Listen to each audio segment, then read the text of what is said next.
একবার এইভাবেই যদি তিল চিংড়ির বাটি চচ্চড়ি বানানো যায়, কথা দিচ্ছি ভাতের সঙ্গে আর কোনো কিছুই প্রয়োজন হবে না। তার জন্য কিছুটা তিল আমি শুকনো কড়াইতে লাল লাল করে ভেজে নেব।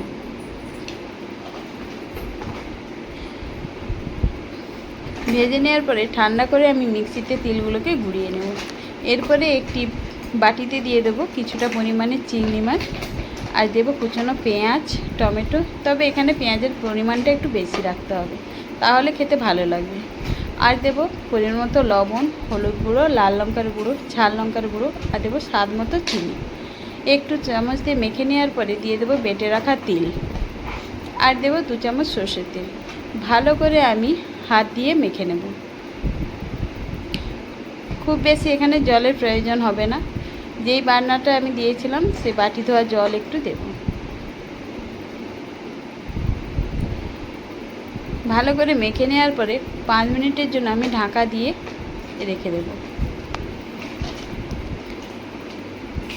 5 মিনিট পরে আমি গ্যাসটা অন করে আমি ওই বাটিটাই ঢাকা দিয়ে 15 মিনিটের মতো আঁচটা কমিয়ে সেদ্ধ হতে দেবো। ঢাকা খুলেই যখনই গা মাখা হয়ে যাবে, একটু নাড়াচাড়া করে নিয়ে দিয়ে দেব সেই গুঁড়ো করে রাখা তিল। আবারও একটু নাড়াচাড়া করে দিয়ে দেব 2টো কাঁচা লঙ্কা, বেশ কিছুটা পরিমাণে কাঁচা সর্ষের তেল। ঝালটা যে যার পছন্দ মতো দিতে পারেন। একটু হালকা নাড়াচাড়া করে ঢাকা দিয়ে রেখে দেব পরিবেশন করা পর্যন্ত। ঢাকা খুলে গরম গরম পরিবেশন করুন তিল চিংড়ির রেসিপি।